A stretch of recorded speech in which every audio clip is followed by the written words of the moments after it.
Voy a saludar al economista don José Ramón Pina Arboledas, economista y profesor del IES. Profesor, buenas noches. Muy buenas noches, aquí en el Mediterráneo. ¿Está usted en el Mediterráneo? Bueno, disfrute usted de la brisa marinera. Fíjese que estamos hablando de los datos del paro que se han, difundido convenientemente con un optimismo exacerbado y una alegría inusitada. 21 millones de personas trabajamos ya en España. Y ahora resulta que vamos a titulares, por ejemplo, también como este de Diogetti, de nuestra compañera Carmen Obregón. Y dice, la farsa del empleo. 1,7 millones de ocupados, entre comillas, no trabajan ni una hora a la semana, pero figuran para el gobierno como señores empleados y trabajando, vamos, a todo gas. ¿Qué opina usted? Bueno, es que, vamos a ver, si los datos del segundo trimestre de este año hubiesen sido más flojos, pues hubiese sido un desastre, porque el segundo trimestre de este año, como el tercero, son los trimestres del auge del turismo y, por tanto, de mucho contrato de tipo de servicios. De hecho, lo que ha subido mucho ha sido el trabajo en servicios.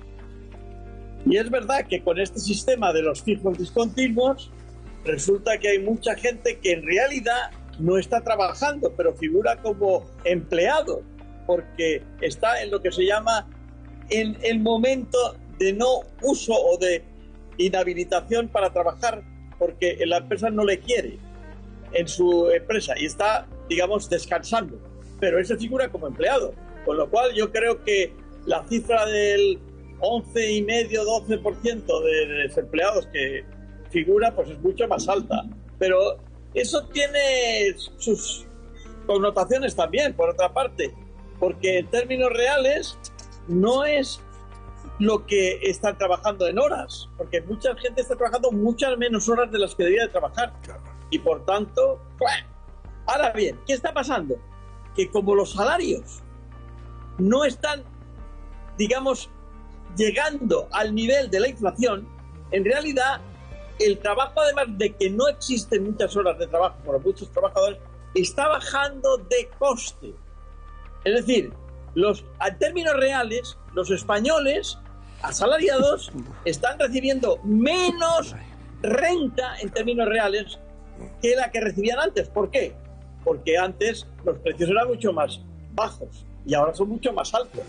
Por tanto, si tú, por ejemplo, ahora le pagas a un señor 105, cuando antes les pagabas 100, pero ahora este señor tiene una inflación del 10%, en realidad ha perdido un 5% de capacidad de compra, para que lo entendamos así fácilmente. De manera que lo que está ocurriendo, ¿qué es?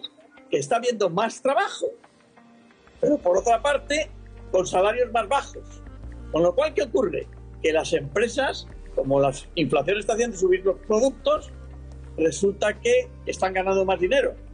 Como están ganando más dinero, contratan más gente, pero contratan más gente con unos salarios más bien bajos en relación a la renta real que está comida por la inflación. Es un poco complejo, pero en realidad es lo que está pasando. Es decir, fíjese, el Producto Interior Bruto de este país ha crecido con respecto al del 2019. Pero ¿qué pasa? Que también ha crecido la población. Resulta que el Producto Interior Bruto por persona, se llama per cápita, es mucho menor que el que tenía en el 19.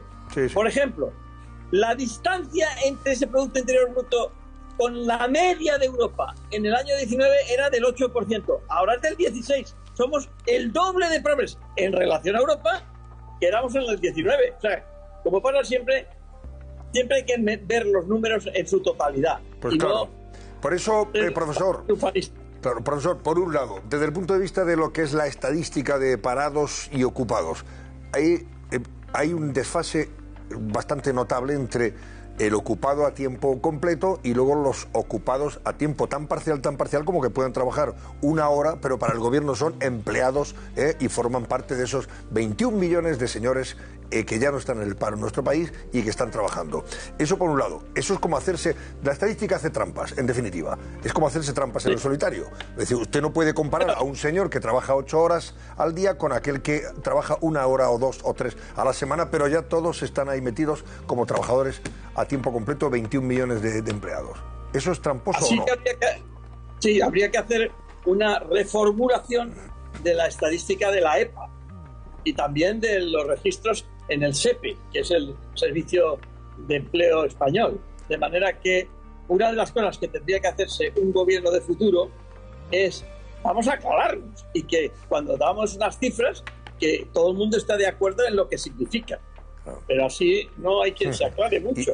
De manera que, si encima tenemos el tema, como decíais vosotros, el tema de la inflación, le sumamos el tema de la subida de los tipos de interés, pues ¿qué está pasando?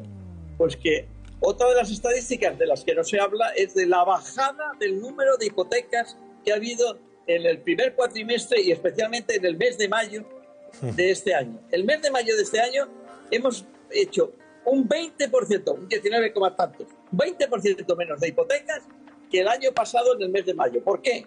Porque están subiendo los tipos de interés, por una parte, pero también está subiendo el precio de las casas. Es decir, no es que solamente suban los tipos de interés y por eso la gente no haga hipotecas, es que tiene que también tenerse en cuenta que está subiendo los precios de las casas, con lo cual, si a la subida del precio de las casas le sumas la subida del tipo de interés, ¿quién se puede comprar una casa en estos momentos? Pues casi nadie. Sobre todo, no se lo pueden comprar aquellos que son los que más dificultades tienen para ello, que son los jóvenes. De manera que esa es la situación que tenemos. Si además le añadimos una ley de vivienda que lo que ha hecho ha sido sacar viviendas del mercado de alquiler y por tanto están subiendo los alquileres, los jóvenes de este país, que no sé por qué han votado lo que han votado, pues resulta que no pueden tener hipotecas y no pueden tener alquileres. Pues vaya un negocio para estos jóvenes. Pues sí. Bueno, y como antes nos decía, profesor, pues el doble de pobres que somos que en el año 2019, a la vista de cómo han subido las cosas, han subido los precios y la renta per cápita ha caído. Así que esa es la realidad. Conviene siempre contar estas cosas, querido profesor Pinar Valedós, porque claro, si no, en fin, parece que vivimos en el mejor de los mundos. No hay más que poner el telediario a las 9 de la noche o leer algún periódico independiente de la mañana. Para darse cuenta. Bueno, acabo de estar con Vieito Rubido, que es con tertulio aquí, y estábamos de acuerdo. O sea, decía, la economía española no va como una moto. Como mucho va como una bicicleta, estas eléctricas que hay ahora.